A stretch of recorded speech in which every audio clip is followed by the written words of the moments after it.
Hello, Stephen Parry here again. I was wondering what I was going to talk about this evening, and then I remembered this came through the post today. So I'm really excited about getting into this book, but I'm not going to talk about this book. I'm going to be talking about these things. I'm going to show you a method that I've learned over many years, and it's really been useful for me when reading books and then having to go back and review books for my blogs, and also if I'm researching for my own books. And it's a method that I call tagging. It uses all of these. So I'm going to show you the way that I use some of these tags. I'm going to demonstrate it with two of my important books that never leave my side. This one is Valuable Disconnects in Organizational Learning, which is great if you're trying to get learning organizations. But let me just show you the tags on the side. Okay, so let me just start by saying the colors of the tags don't mean anything, but the direction of the tags are very important. So let me just open this book up on any page, and you can see some of the tags are against a sentence or a paragraph, and it's straight out. When it's straight out like that, what that is an aid memoir for me is saying there is something very interesting said in that paragraph, but it is not unique, it is not original, but it may be being said in an original way.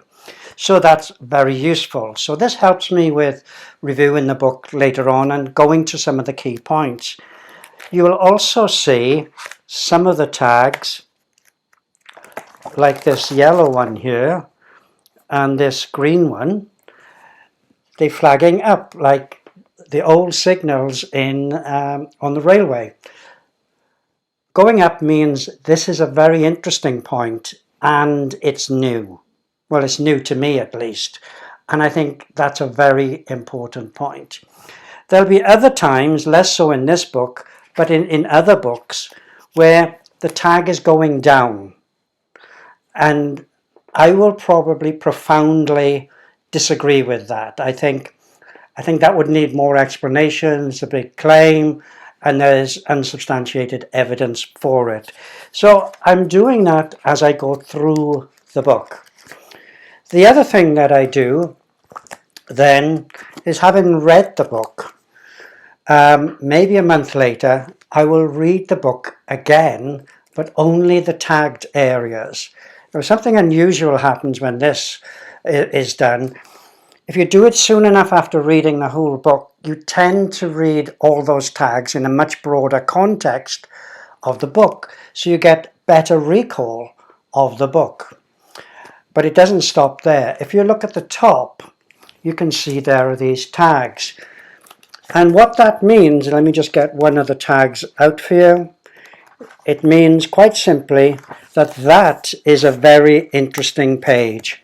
So that page has got two big paragraphs, which I think are very central to this particular book.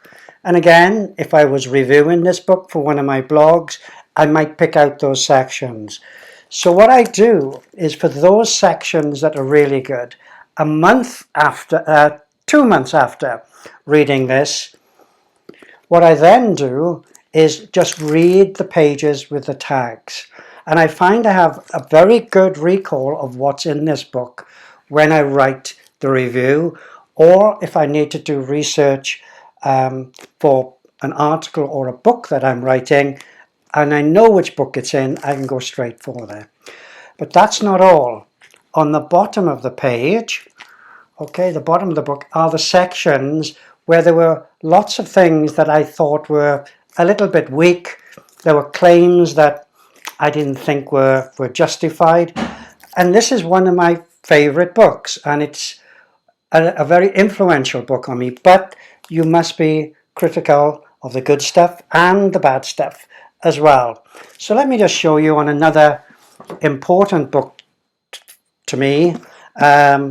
This is a rewrite of the 60s book. You might know it as Theory X and Theory Y of organizations, and it's called The Human Side of Enterprise by Douglas McGregor. But this isn't the 60s version.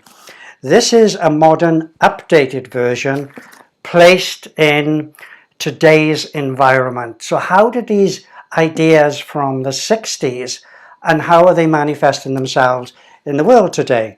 And again, as expected, you're finding there's lots of really good things to quote, and I've written lots of papers on this particular book, and these tags help me get straight to the point without trying to traipse through the book.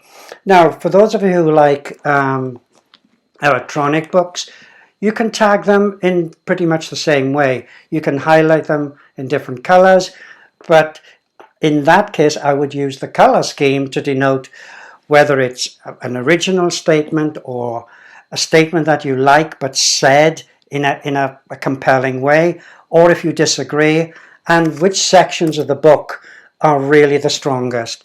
There is something I have noticed with most of the books, all right? And when you've done this enough, is that the first third of the book usually has the most tags.